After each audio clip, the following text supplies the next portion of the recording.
الحمد لله نحمده ونستعينه ونستغفره ونؤمن به ونتوكل عليه ونعوذ بالله من شرور أنفسنا ومن سيئات أعمالنا من يهده الله فلا مضل له ومن يضلله فلا هادي له ونشهد أن لا إله إلا الله وحده لا شريك له ونشهد أن سيدنا ومولانا محمدا عبده ورسوله صلى الله عليه وعلى آله وأصحابه وبارك وسلم تسليما كثيرا كثيرا. أما بعد، فأعوذ بالله من الشيطان الرجيم. بسم الله الرحمن الرحيم. لقد كان لكم في رسول الله أسوة حسنة. وقال تعالى: قل إن كنتم تحبون الله فاتبعوني يحببكم الله ويغفر لكم ذنوبكم والله غفور رحيم. صدق الله العظيم. قال النبي صلى الله عليه وسلم: لا يؤمن أحدكم حتى أكون أحب إليه من والده وولده والناس أجمعين. وقال النبي صلى الله عليه وسلم: المرء مع من أحب. وقال عليه الصلاة والسلام: من تمسك بسنتي عند فساد أمتي فله أجر 100 شهيد، او كما قال النبی صلی اللہ علیہ وسلم. معزز و محترم دینی، ایمانی پردہ نشین ماں اور بہنوں، آج ہم جس نسبت سے بیٹھے ہیں وہ یہ کہ ہمارے نبی صلی اللہ علیہ وسلم کی نسبت اور آپ کا ذکر خیر اور آپ کی زندگی کے مطابق اپنی زندگیوں کو ڈھالنا، اطاعت و فرما برداری اور سنت کے مطابق اپنی زندگیوں کو گزارنا، یہ نبی سے عشق اور نبی سے محبت کی علامت ہے.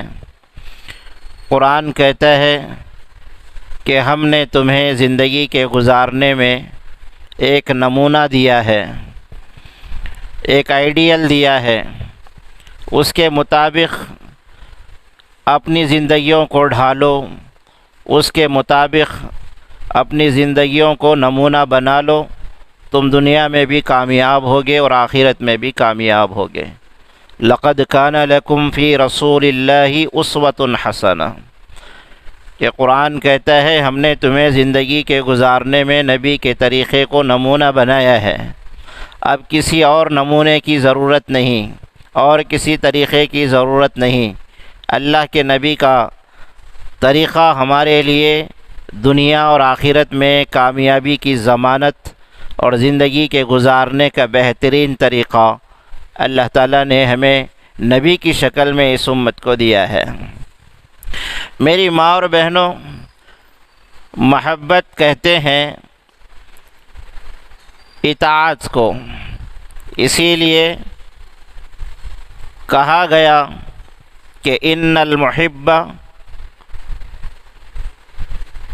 کہ محبت کرنے والا وہ ہوتا ہے لما یحب مطیع، کہ جب اس سے محبت کرتا ہے تو اس کی اطاعت کرتا ہے.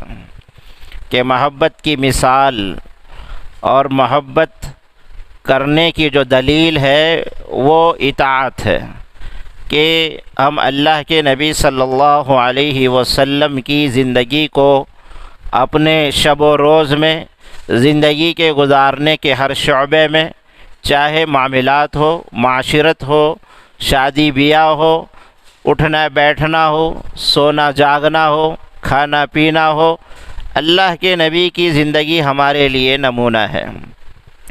اور اللہ تعالیٰ اس کو دنیا میں بھی کامیاب کریں گے اور آخرت میں بھی کامیاب کریں گے جو نبی کی سیرت کو اور صورت کو اپنی زندگی کے اندر داخل کرے گا.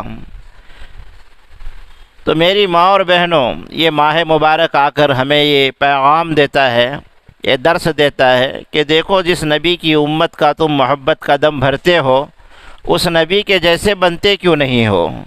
ایک سوال، ایک پیغام، ایک درس یہ ماہ مبارک ہمیں آ کر ہماری زندگیوں کو جھنجھوڑتا ہے۔ محبت کے دعوے ہزاروں ہیں لیکن زندگی عمل سے بالکل خالی ہے۔ علماء نے مثال دی کہ نبی کی زندگی ہماری زندگی کے اندر آنے سے اللہ تعالیٰ بندے کو کتنا محبوب رکھتے ہیں۔ جیسے اعضاء، جسم کے اعضاء ہیں، اس کی زینت زیور کے پہننے میں، کہ زیور جس عضو کے اندر ڈالا جاتا ہے، یہ تصور ہمارا ہوتا ہے کہ وہ عضو خوبصورت بن جاتا ہے۔ آنکھ میں سرما لگائے، آنکھ خوبصورت ہو گئی، اور کانوں میں بالیاں پہنی تو کان خوبصورت ہو گئے، ہاتھوں میں چوڑیاں پہن لی تو ہاتھ خوبصورت ہو گئے، گلے میں آپ نے زیور ڈال لیے تو گلا خوبصورت ہو گیا، پیروں میں آپ نے پازیب ڈال لیے تو پیر خوبصورت ہو گیا۔ تو جب لڑکی کا نکاح ہوتا ہے تو خاندانوں اور گھرانوں میں اس کے تذکرے بھی ہوتے ہیں کہ دلہن کو اچھا سنوارا جائے، اچھے کپڑے پہنائے جائیں، زیور ترتیب سے پہنائے جائیں۔ آج کا جو دور ہے وہ تو بیوٹی پارلر لے جانے کا دور، کہ وہاں پر لے جا کر مہندی کا لگانا اور بال کا بنوانا، ہر اعتبار سے یہ فکر ہوتی ہے۔ یہ کس لیے ہوتی ہے کہ ایک ہی نظر میں اس کا شوہر، اس خاتون کی، شوہر کی نگاہوں میں وہ خاتون، وہ دلہن بھا جائے، ایک ہی نظر میں اس کو پسند آ جائے۔ اس کے لیے ساری محنت کی جاتی ہے۔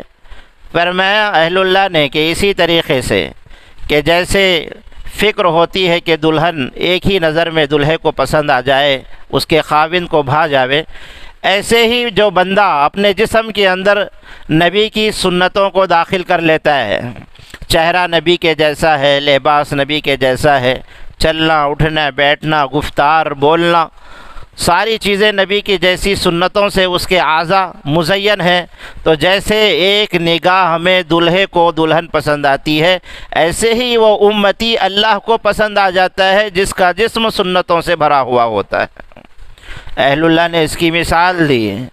تو ہم کو اپنے اعضاء میں سنتوں کا نور کو داخل کرنا چاہیے کہ سنتیں ہمارے جسم کے اندر داخل ہوں۔ جیسے ہم فکر کرتے ہیں کہ ہمارے اعضاء خوبصورت نظر آ جائیں، ایسے ہی اللہ کو بھی ہمارے اعضاء خوبصورت نظر آئیں، اور یہ خوبصورتی سے مزین تبھی ہو سکتے ہیں میری ماں اور بہنوں جب ہمارے جسم میں نبی رحمت صلی اللہ علیہ وسلم کی سنتیں عملی اعتبار سے داخل ہو جائیں۔ اللہ کے نبی صلی اللہ علیہ وسلم ساری انسانیت کے امام ہیں، آپ امام الانبیاء ہیں، اور اس امت کے اور ساری امتوں کے آپ، اللہ تعالیٰ نے آپ کو بڑا بنایا، امام ہیں۔ امام کا یہ مقام ہوتا ہے کہ امام کی اقتداء کے بغیر مقتدی کی نماز نہیں ہوتی، کہ امام رکوع میں ہے اور مقتدی سجدے میں ہو تو اس کی نماز نہیں ہوتی، کہ امام کی اقتداء کے بغیر کوئی مصلی، کوئی مقتدی اس کی نماز نہیں ہو سکتی، امام کی اقتداء ضروری ہے۔ اور دوسری اس سے بڑے عجیب اور مزے کی بات یہ ہے کہ مقتدی کو امام کے منشے کو بھی سمجھنا ہوتا ہے، اقتداء کے ساتھ ساتھ منشے کو بھی سمجھنا ہوتا ہے کہ اس وقت امام کا منشا کیا ہے، کیونکہ ایک ہی تکبیر کئی مرتبہ نماز میں بولی جاتی ہے۔ اللہ اکبر کہتا ہے تو کانوں تک ہاتھ اٹھا کر جو ہے ناف پہ ہاتھ باندھ لیتا ہے مقتدی، خواتین سینے پہ ہاتھ باندھ لیتی ہے۔ تو نماز کا منشا مقتدی سمجھتا ہے کہ اللہ اکبر کہہ رہا ہے تو رکوع میں جا رہا ہے، اللہ اکبر کہہ رہا ہے تو سجدے میں جا رہا ہے، اللہ اکبر کہہ رہا ہے تو دوسرے سجدے میں جا رہا ہے، اللہ اکبر کہہ رہا ہے تو قاعدے میں سے اٹھ رہا ہے، یا پہلی رکعت ختم کر کے اٹھ رہا ہے، تو ایک ہی لفظ ہے اللہ اکبر، تو منشے کو سمجھ رہا ہے مقتدی کہ اس اللہ اکبر سے امام کا منشا یہ ہے کہ کھڑا ہو جائے، رکوع میں جائے، سجدے میں جائے۔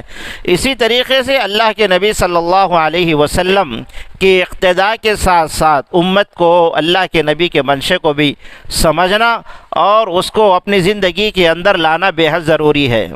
اللہ کے نبی صلی اللہ علیہ وسلم نے ارشاد فرمایا صلو کما رأیتمونی اصلی، کہ تم ایسے نماز پڑھو جیسے مجھے نماز پڑھتا ہوا دیکھ رہے ہیں۔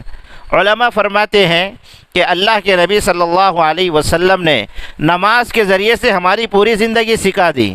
صلو کما رأیتمونی اصلی، یہ بتا دیا کہ شادی ایسے کرو جیسے مجھے کرتا ہوا دیکھا ہو، نماز ایسے پڑھو جیسے مجھے پڑھتا ہوا دیکھا ہے، نکاح ایسے کرو جیسے مجھے کرتے ہوئے دیکھا ہے، گھر کی زندگی ایسے گزارو جیسے مجھے کرتے ہوئے دیکھا ہے۔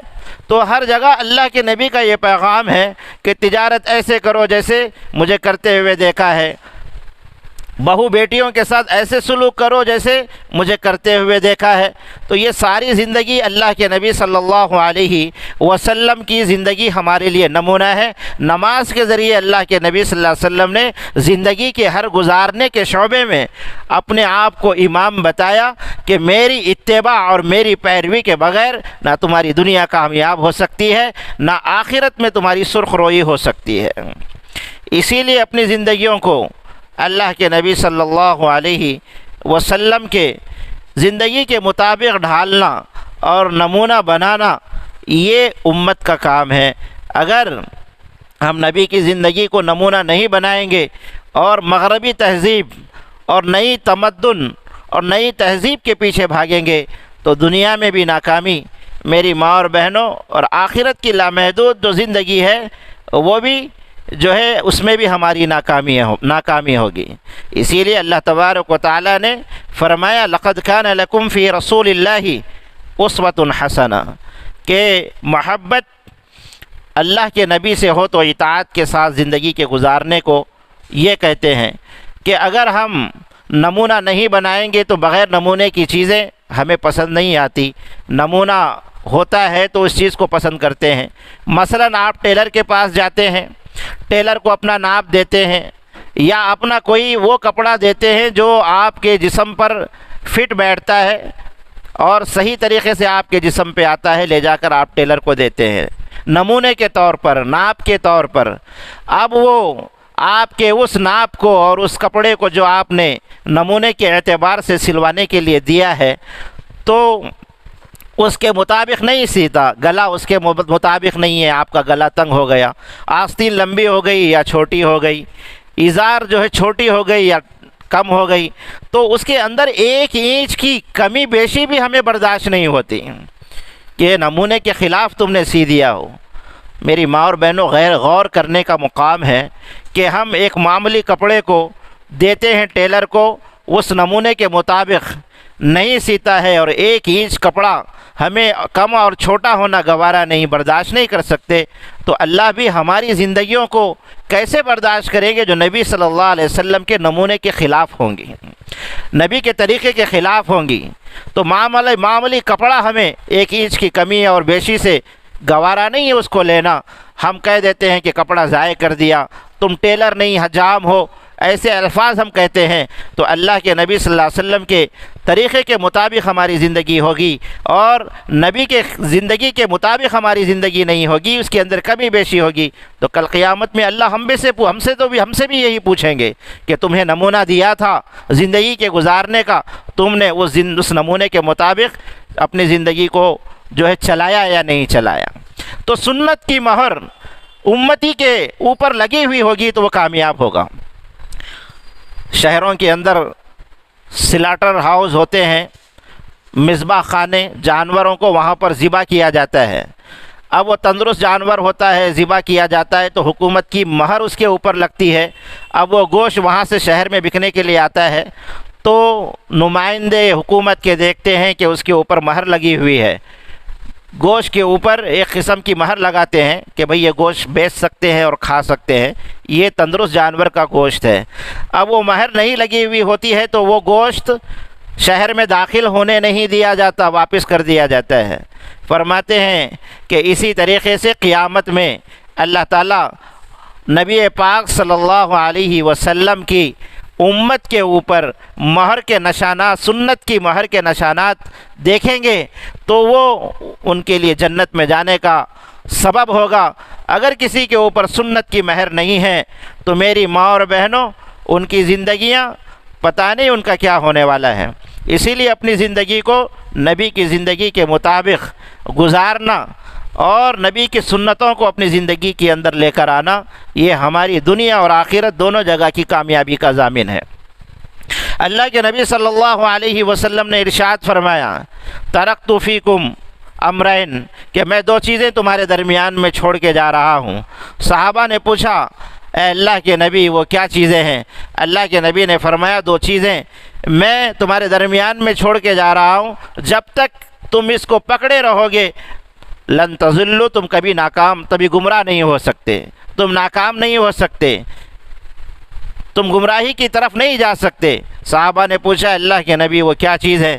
اللہ کے نبی نے فرمایا، کتاب اللہ و سنت رسولہ، اللہ کی کتاب کو مضبوطی سے پکڑے رہو اور تمہارے نبی کے طریقے کو، نبی کی سنت کو اپنی زندگی میں مضبوطی سے پکڑے رہو، تم کبھی دنیا کے اندر گمراہ نہیں ہو سکتے، ناکام نہیں ہو سکتے۔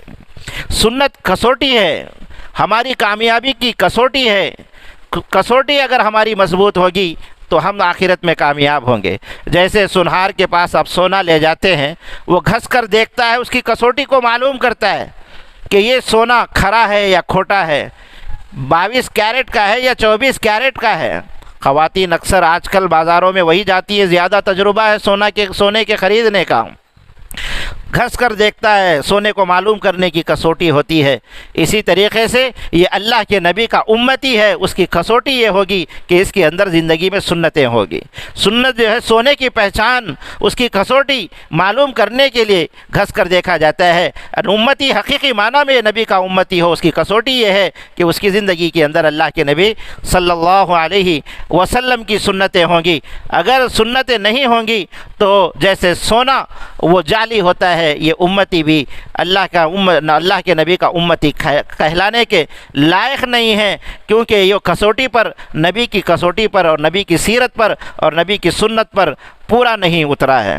سنت کو اہل اللہ نے سنت کے بارے میں فرمایا، امام مالک رحمۃ اللہ علیہ فرماتے ہیں کہ سنت کی مثال، سنت حضرت نوح علیہ السلام کی کشتی کی طرح ہے،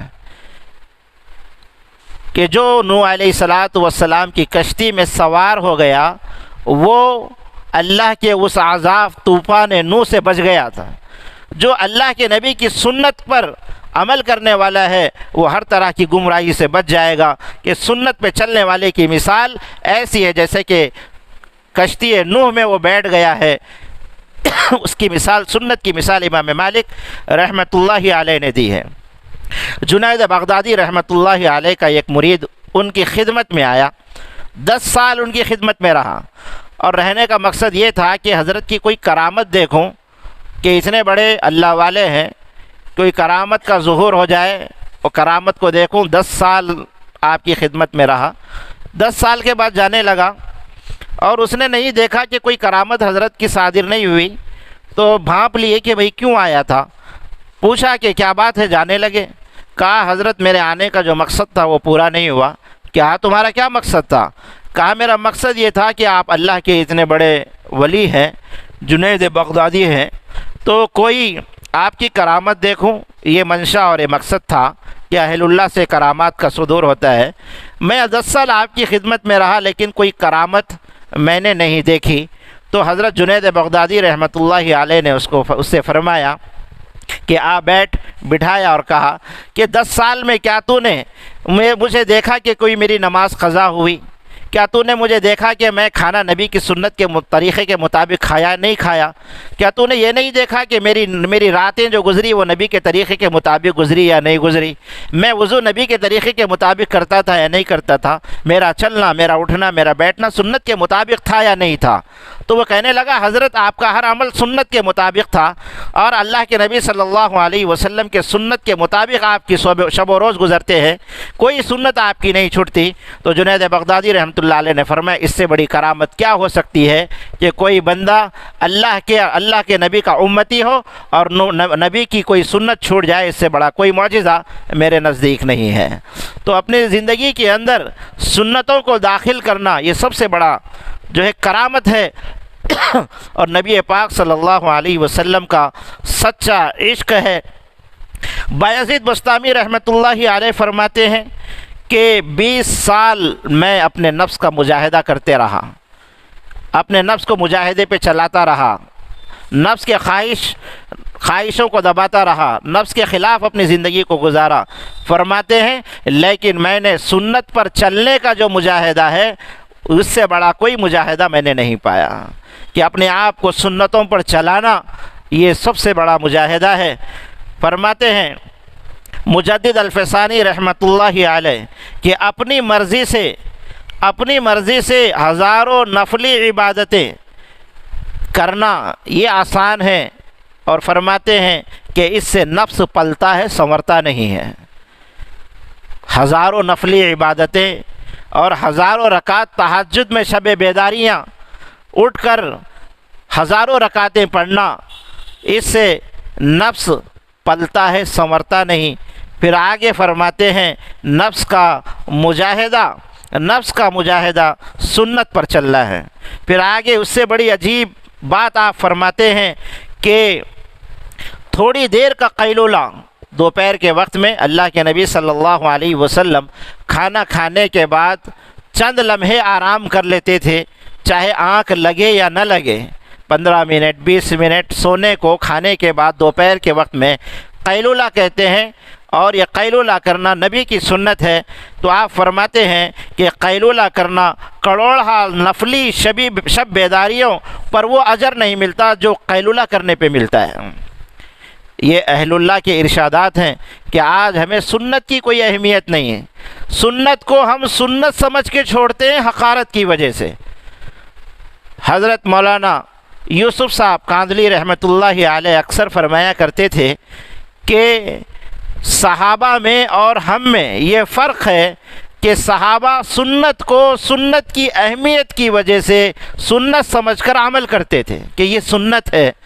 آج ہم سنت کو حقارت کی نظر سے دیکھ کر یہ تو سنت ہے یہ کہہ کر حقیر جان کر اس کو چھوڑ دیتے ہیں، کہ آج سنت کی حقارت اور نبی پاک صلی اللہ علیہ وسلم کے عادات و اطوار سے ہمیں محبت نہیں، یہ دلیل ہے نبی سے محبت کے نہ ہونے کی۔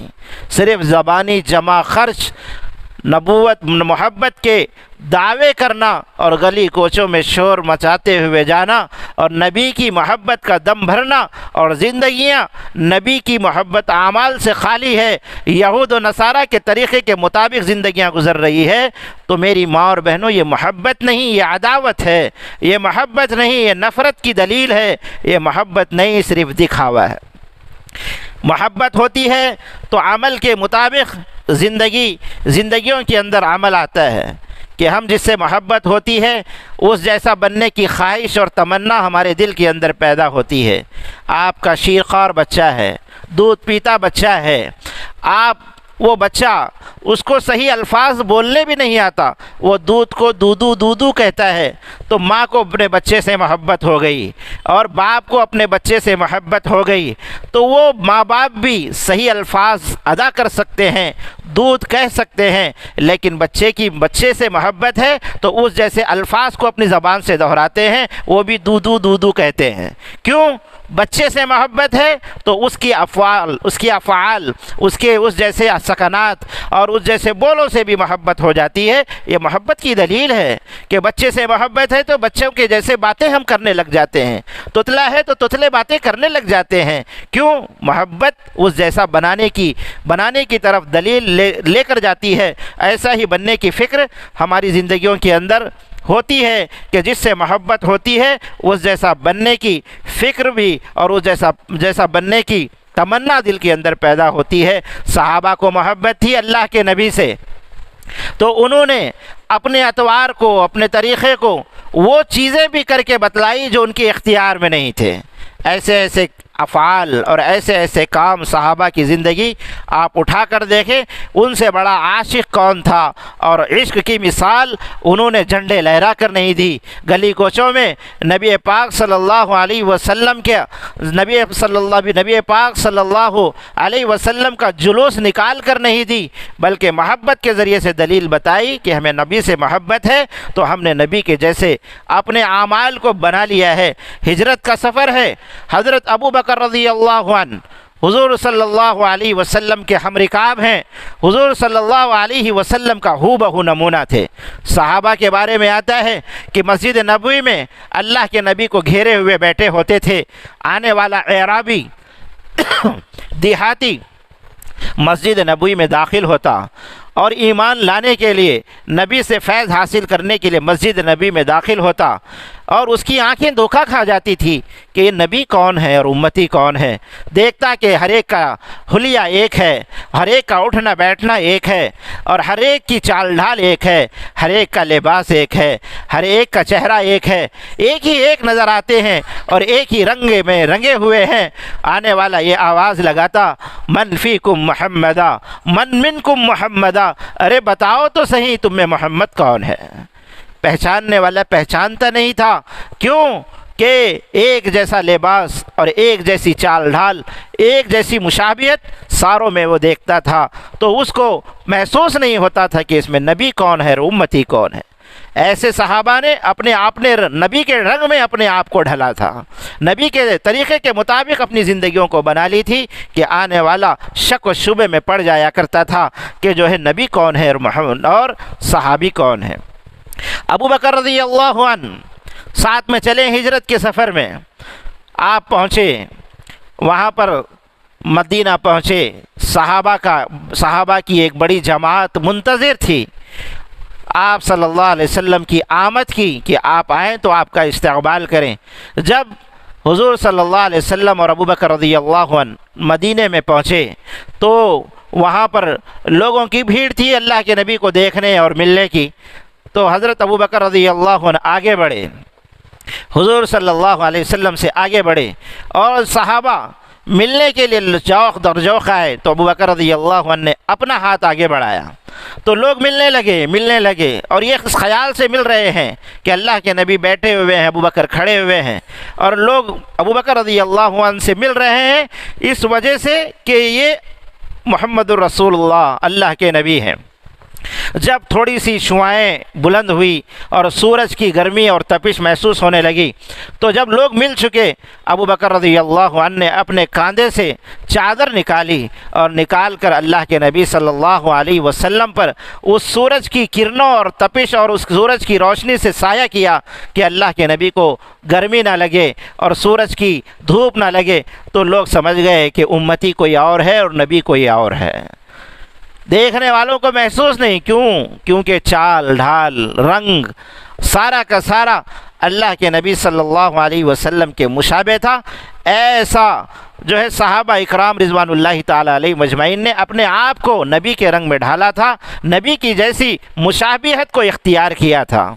صحابہ فرماتے ہیں اللہ کے نبی جنت میں آپ کا مقام بلند و بالا ہوگا، آپ جنت کے اعلیٰ منصب پر فائز ہوں گے، مقام محمودہ آپ کو دیا جائے گا۔ ہم ادنا سے امتی ہیں، دنیا میں ہم آپ صلی اللہ علیہ وسلم کو دیکھے بغیر ہمارا دن نہیں کٹتا، ہماری راتیں نہیں کٹتی۔ اے اللہ کے نبی آخرت میں آپ کا مقام اور ہوگا، ہم نچلی جنتوں میں ہوں گے، آپ کو دیکھے بغیر جنت میں بھی ہمیں مزہ نہیں آئے گا۔ اے اللہ کے نبی آپ کا مقام تو بلند ہوگا۔ اللہ کے نبی صلی اللہ علیہ وسلم نے فرمایا صحابہ کو تسلی دے کر، المرء مع من احبا، جو جس سے محبت کرے گا قیامت میں اس کے ساتھ وہ ہوگا۔ صحابہ کہتے ہیں کہ اس بات سے ہمیں اتنی خوشی ہوئی کہ کسی اور چیز سے خوشی نہیں ہوئی، کیونکہ سب سے زیادہ محبت صحابہ کو جو تھی وہ اللہ کے نبی صلی اللہ علیہ وسلم سے تھی۔ اللہ کے نبی نے فرمایا لا یؤمن احدکم حتی اکون احب الیہ من والدہ والناس اجمعین، جب تک تمہارا ایمان کامل اور مکمل نہیں ہو سکتا، جب تک کہ تمہاری محبت تمہارے باپ سے زیادہ، تمہاری بیوی بچوں سے زیادہ مجھ سے نہ ہو جائے، تمہارا ایمان کامل و مکمل نہیں۔ صحابہ نے اس کا عملی نمونہ جو ہے نبی رحمت صلی اللہ علیہ وسلم کو بتایا تھا کہ اے اللہ کے نبی، سب سے زیادہ محبت اگر ہمیں ہے تو وہ آپ سے ہے۔ صحابہ رضی اللہ عنہم کو وہ محبت اللہ کے نبی سے تھی، وہ عشق تھا کہ جب صبح اٹھتے تو سب سے پہلے دن کی جو شروعات ہوتی تھی وہ اللہ کے نبی صلی اللہ علیہ وسلم کے چہرے انور کو دیکھنے سے ان کی ہوتی تھی۔ روایت میں آتا ہے کہ صحابہ نے یہ قسمیں کھائی تھی اور ان کی یہ نیتیں تھی کہ ہم دن کی جو شروعات کریں گے وہ اللہ کے نبی صلی اللہ علیہ وسلم کے دیدار سے کریں گے، اس لیے اپنے گھروں سے اٹھتے تو سب سے پہلے اللہ کے نبی صلی اللہ علیہ وسلم کے دروازے پر آ جایا کرتے تھے، اور اللہ کے نبی صلی اللہ علیہ وسلم کے چہرے کا دیدار کرنے کے بعد ان کے دلوں کو اطمینان مل جاتا تھا۔ ایک صحابی ہے حضرت زید رضی اللہ عنہ،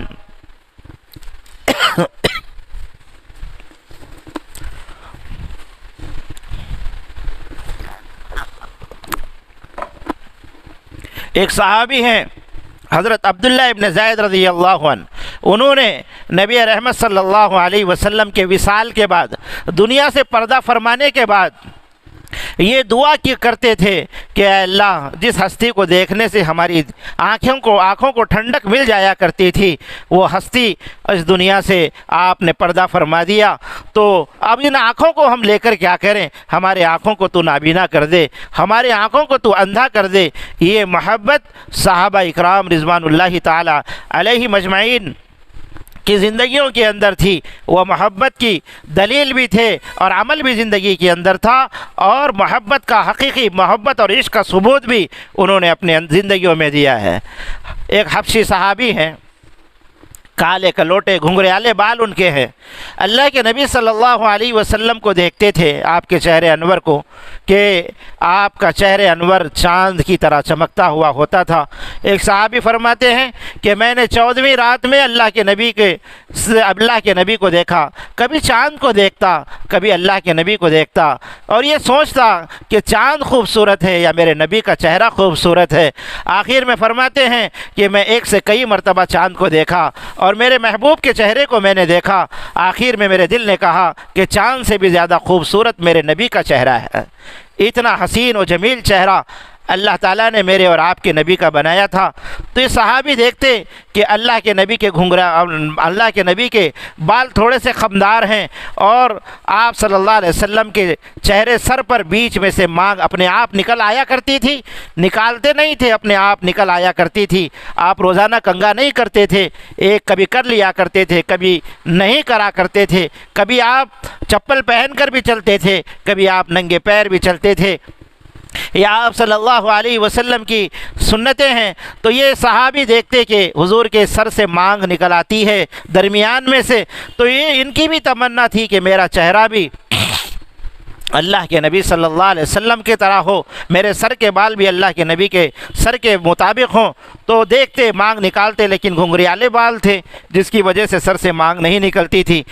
ایک مرتبہ بیٹھے ہوئے تھے اسی فکر میں کہ میرا چہرہ نبی کے سر کی طرح ہو جائے، نبی کے چہرے کی طرح ہو جائے، تو آگ سامنے جل رہی تھی، ایک لوہے کی سلاخ وہاں پر رکھی ہوئی تھی، اس کو آگ میں گرم کیا، جب وہ سرخ ہو گئی تو اس سلاخ کو لے کر اپنے سر کے اوپر جو ہے اس کو کھینچا، جس کی وجہ سے وہ بال بھی وہ کھال بن گئے۔ چہرہ آئینے میں دیکھتے ہیں تو درمیان سے بال اور کھال جل جانے کی وجہ سے چہرہ بیچ میں سے مانگ نکل آئی ہے، تو خوشی کا اظہار کر رہے ہیں، ارے چلو آج میرا چہرہ نبی کے جیسا ہو گیا۔ کسی نے کہا اپنے آپ کو تکلیف کیوں دی؟ کہا کہ مجھے تمنا تھی کہ میں نبی کے جیسا بن جاؤں اور میرا سر بھی نبی کے جیسا ہو جاوے اور میرے سر سے بھی بیچ کی مانگ نکل آ جاوے، اس لیے میں نے اس تکلیف کو گوارا کیا تاکہ میرا سر بھی میرے نبی کے جیسا ہو جائے۔ آج ہماری زندگیوں کو دیکھیں، ہمارے بچوں پہ بھی ایک نظر ڈالیں کہ ان کے کیسے بال ہیں۔ آج دائیں سے کم کٹے ہوئے ہیں، بائیں سے کم کٹے ہوئے ہیں، پیچھے سے کچھ کٹے ہوئے ہیں۔ یہ یہود و نصارہ کی نخالی ہے۔ آج ماؤں کو بھی فکر نہیں کہ اپنے بچوں کے چہروں کو نبی کے جیسا بنائے ہیں۔ آج ہمیں فکر نہیں کہ ہمارا بچہ یہود و نصارہ کے جیسے بال رکھتا ہے، نہ ماں کو فکر ہے کہ نبی کے خلاف زندگی کو گزار رہا ہے، نبی کی سنت کے خلاف زندگی گزار رہا ہے۔ نہ کبھی کسی ماں کے دل کے اندر یہ بے چینی نہیں ہوتی، کبھی دل کے اندر یہ تلملاہٹ نہیں ہوتی کہ میرے بچے کا سر یہود و نصارہ کی طرح ہے۔ میری ماں اور بہنوں، یہ غم ہر ماں کے دل کے اندر ہونا چاہیے، ہر بہن کے دل کے اندر ہونا چاہیے کہ میرا بچہ بھی نبی کے جیسا بنے، میرا بھائی بھی میرے نبی کے جیسا بنے، میرا شوہر بھی بنے، میرا باپ بھی بنے۔ ہر ماں کی یہ فکر ہونی چاہیے، وہ بنیں گے اس کا اجر آپ کو بھی ملے گا۔ اسی لیے اس ماہ مبارک میں ہماری یہ نیتیں ہوں، یہ عزائم ہو کہ نبی کی سنتوں کو ہماری زندگی کے اندر داخل کریں گے، نبی کی سنتوں کے تذکرے ہمارے گھروں کے اندر ہوں گے، ان کتابوں کو ہم پڑھیں گے جس میں نبی کا طریقہ بتایا گیا ہے، وہ طریقہ ہماری زندگی کے اندر آ جائے۔ مشابہت پر ہی مغفرت کا وعدہ اللہ تعالیٰ کا ہو جاتا ہے، اور اللہ تعالیٰ کو پیار آتا ہے نبیوں کی مشابہت کو اختیار کرنے پر۔ جب فرعون کو دعوت دی حضرت موسیٰ علیہ السلام نے، اللہ تعالیٰ نے بھیجا فرعون کی طرف، اذهب الى فرعون انه طغى، کہ فرعون کی طرف جاؤ، وہ بہت سرکش ہو گیا ہے، تم ان کو دین کی بات بتاؤ، وقولا له قولا لینا، نرمی سے بتاؤ، شاید کہ وہ ہدایت پر آ جائے۔